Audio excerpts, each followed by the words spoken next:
በቀኝ ግዛት ወረራ በታጠረች አፍሪካ ውስጥ አንዲት ጥንታዊት ሀገር በነፃነቷ ጸንታ ለመቆም የታገሉበት የታሪክ ምዕራፍ ነው።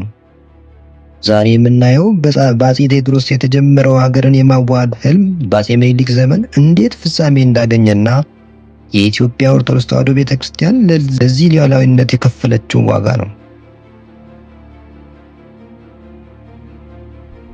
ሰላም ውድ ተከታታዮቻችን፣ በ1881 ዓ.ም የተፈረመው የውጫሌ ስምምነት በተለይም በ17ኛው አንቀጽ ጣሊያኖች ኢትዮጵያን በሞግዚትነት ለመያዝ የተጠቀሙበት የተንኮል በር ነበር።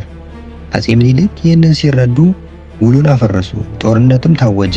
በአድዋ ጦርነት ወቅት ካህናቱ ታቦትን ተሸክመው በጸሎትና በሞራል ወታደሩን በማበረታታት ለተገኘው ድል ያበረከቱት አስተዋጽኦ የላቀ ነበር። ይህ ድል ለጥቁር ሕዝቦች ሁሉ የነጻነት ምሳሌ ነው። አፄ ምኒልክ ለሀገር ብቻ ሳይሆን ለቤተ ክርስቲያንም ትልቅ ውለታ ውለዋል። በኢየሩሳሌም የሚገኘው የዴር ሱልጣን ገዳም የኢትዮጵያ መሆኑን ለማረጋገጥ ደጃዝማች መሸሻ ወርቁ ወደ ቱርክ በመላክ ትልቅ ዲፕሎማሲያዊ ሥራ ሰርተዋል። አልፎ ተርፎም ለገዳማው መርጃ የሚሆን 200,000 የማርትሬዛ ብር በባንክ አስቀምጠው አልፈዋል። አፄ ምኒልክ የመጀመሪያውን የቧንቧ ውሃ ወደ ቤተ መንግስታቸውና ወደ አዲስ አበባ በ1887 አስተዋውቀዋል። የቧንቧ ዝርጋታውም የተካሄደው በስዊዘርላንድ ኢንጂነሮች ነበር። ሌላኛው ስልጣኔ ደግሞ በኢትዮጵያ የመጀመሪያው ዘመናዊ ትምህርት ቤት በንጉሠ ነገሥቱ የተከፈተው በዕለተ ቅዳሜ በጥቅምት 1908 የዳግማዊ ምኒልክ ትምህርት ቤት ነበር። ትምህርት ቤቱም 6 የተለያዩ ትምህርቶችን ይሰጥ ነበር።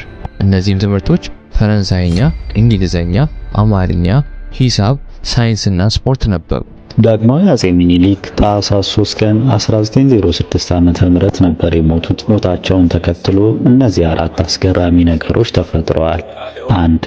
አፄ ምኒልክ በሞቱ ጊዜ ሞታቸውን ሕዝብ ቢሰማ ሀገር ይረበሻል ተብሎ ስለታሰበ የሞታቸው ዜና ይፋ እንዳይደረግ ተባለ። እንደውም ልክ ነፍሳቸው ከስጋቸው ስትለይ በቤተ መንግስቱ ውስጥ የነበሩ ሴቶች የለቅሶ ድምፅ አሰምተው ስለነበር ይህን የሰሙ ሰዎች ጥርጣሬ እንዳይሰማቸው በሚል የንጉሱ አልጋ ወራሽ እንዲሁም የልጅ ልጃቸው የሆነው ልጅ ኢያሱ ጃልሜዳ ሄዶ የፈረስ ጉግስ እንዲጫወት ተደረገ። 2. አፄ ምኒልክ ከሞቱ በኋላ በሕይወት አሉ እየተባለ ለ4 ዓመታት በስማቸው የመንግስት አስተዳደር ተከናውኗል። 3. በጊዜው ምኒልክን የሚያክል ታላቅ ንጉስ ሞታቸው ተነግሮ በታላቅ ስርዓት ቀብራቸው አለመፈጸሙ በስማቸው ዝክር አለመዘጋጀቱ የሚያስቆጣቸው አንዳንድ መኳንንት ነበሩ። ታዲያ አንዱ መኮንን ድግስ አዘጋጅተው በድብቅ ለምኒልክ ጸሎተ ፍትሐት ሊያስደርጉ አዲስ ዓለም ማርያም ቤተክርስቲያን ሄደው ወንድሜ ሞቶ ተረድቼ ነው ፍትሐት ላስደርግለት ነው የመጣሁት አሉ። በዚህ የነበሩ አባቶችም እሺ የክርስትና ስሙ ማን ነው አሏቸው። ሰውየውም የክርስትና ስሙን ሲናገሩ በዚህ የነበሩ ቄሶች ይሄማ የሚዬ ምኒልክ የክርስትና ስም ነው፣ በዚህ ስም ፍትሐት አናደርግም አሏቸው። 4. ከአፄ ምኒልክ በኋላ ስልጣን የያዙት የልጅ ኢያሱ ዘመን ለአጭር ጊዜ ቢሆንም ትልቅ ውዝግብ ያስከተለ ነበር። ኢያሱ በሃይማኖታዊ አቋማቸው ግልጽ ባለመሆናቸው ቤተክርስቲያንና መኳንንትን ጥርጣሬ ውስጥ ከተው ነበር።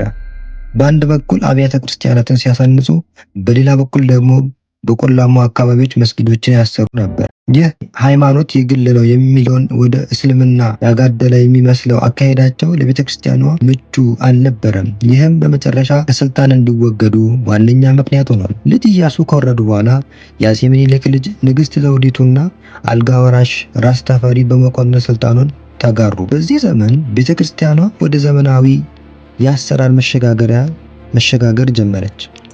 በ1919 ዓ.ም የቤተክርስቲያን መንፈሳዊ ጉባኤ መቋቋምና ለመጀመሪያ ጊዜ ከራሷ ልጆች መካከል ጳጳሳትን ለመሾም የተደረገው እንቅስቃሴ ለቤተክርስቲያኗ ራሷን የመቻል ትግል የመሰረት ድንጋይ የጣለ ነበር።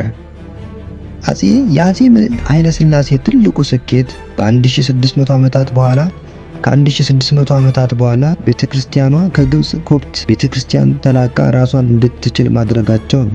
በ1951 ዓ.ም አቡነ ባስልዮስ የመጀመሪያው የኢትዮጵያ ፓትርያርክ ሆነው ተሾሙ። ንጉሠ ነገሥቱ ቤተክርስቲያኗ በዘመናዊ ዕውቀት እንድትታነጽ ከፍተኛ ጥረት አድርገዋል። አንደኛ የቅድስት ሥላሴ መንፈሳዊ ኮሌጅ እና የሰዋስወ ብርሃን ቅዱስ ጳውሎስ ትምህርት ቤት ተመሰረቱ።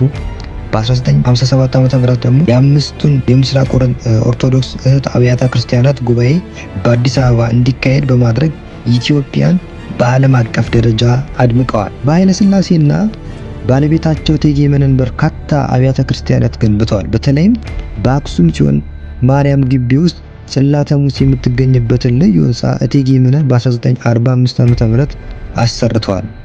ምንም እንኳን በፋሽስት ጣሊያን የወረራና በሚስዮናዊ መስፋፋት ቤተክርስቲያኗ ፈተናዎች ቢገጥማትም በእነዚህ ታላላቅ መሪዎች ጥረት ዛሬ ባለችበት ደረጃ መድረስ ችላለች።